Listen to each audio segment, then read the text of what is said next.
अङ्गं हरेः पुलकभूषणमाश्रयन्ति भृङ्गाङ्गनेव मुकुलाभरणं तमालम्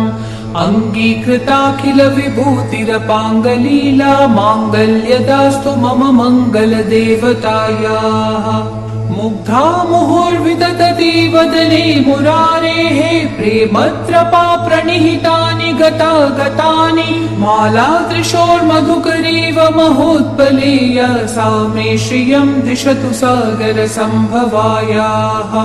आमीलिताक्षमधिगम्य मुदा मुकुन्दम् आनन्दकन्दमनिमेषमनङ्गतन्त्रम्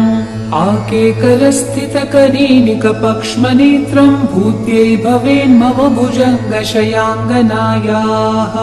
बाह्वन्तरे मधुजितश्रितकौस्तुभेय हारावलीव हरनीलमयी विभाति कामप्रदा भगवतोऽपि कटाक्षमाला कल्याणमावहतु मे कमलालयायाः कालाम्बुदारि ललितो रसिकैटभारेः धाराधरे स्फुरति या तडिदङ्गनेव मातुः समस्तजगतां महनीयमूर्तिः भद्राणि मे दिशतु भार्गवनन्दनायाः प्राप्तं पदं प्रथमतः खलु यत्प्रभावात् माङ्गल्यभाजि मधुमाथिनि मन्मथेन मय्यापते तदिह मन्थरमीक्षणार्थं मन्दालसं च मकरालय कन्यकायाः विश्वामरेन्द्रपदविभ्रमदानदक्षम् आनन्दहेतुरतिकं मुरविद्विषोऽपि ईशन्निषीदतु मयि क्षणमीक्षणार्थम् इन्दीवरोदर सहोदरमिन्दिरायाः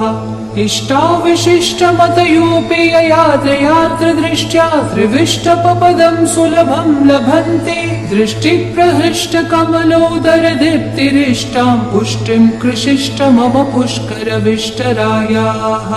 दद्यादयानुपवनो द्रविणाम्बुधाराम् अस्मिन्न किञ्चन विहङ्गशिशौ विषण्णे दुष्कर्म धर्ममपनीय चिराय दूरम् नारायण प्रणयिनी नयनाम्बुवाहः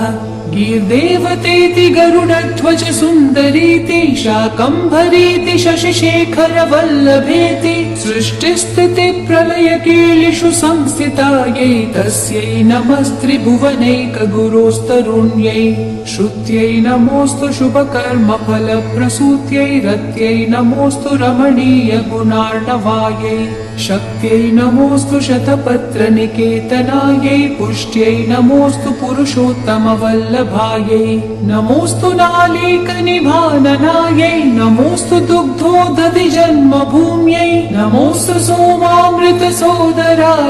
नमोऽस्तु नारायणवल्लभायै नमोऽस्तु हेमाम्बुजपीठिकायै नमोऽस्तु भूमण्डलनायिकायै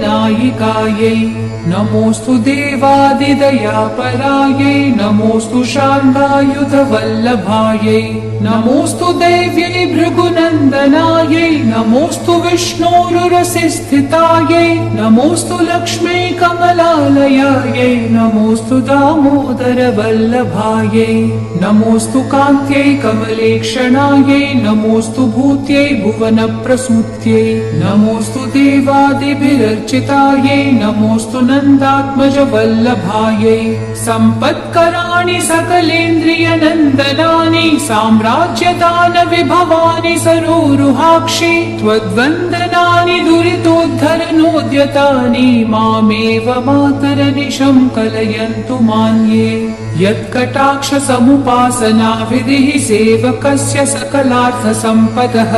सन्तनोति वचनाङ्गमानसैः त्वां मुरारिहृदयेश्वरीं भजे सरसिजनिलये सरोजहस्ते धवलतमांशुकगन्धमाल्यशोभे भगवति हरिवल्लभे मनोगे त्रिभुवनभूतिकरी प्रसीद मह्यम् दिग्हस्तिभिः कनककुम्भमुखाव्रसृष्टस्वर्वाहिनी विमलचारुजलप्लुताङ्गीम् प्रातर्नमामि जगतां जननीम् अशेषलोकाधिनाथगृहिणीम् अमृताब्धिपुत्रीम् कमले कमलाक्षवल्लभे त्वं करुणापूरतरङ्गितैरपाङ्गैः अवलोकय मामकिञ्चनानां प्रथमं पात्रमकृत्रिमं दयायाः स्तुवन्ति ये स्तुतिभिरमीभिरन्वहं त्रयीमयीं त्रिभुवनमातरं रमाम् गुणाधिका गुरुतर भाग्यभागिनो भवन्ति ते भुवि बुधभाविताशयाः इति श्रीमच्छङ्कराचार्याकृत श्रीकनकधारा स्तोत्रं सम्पूर्णम्।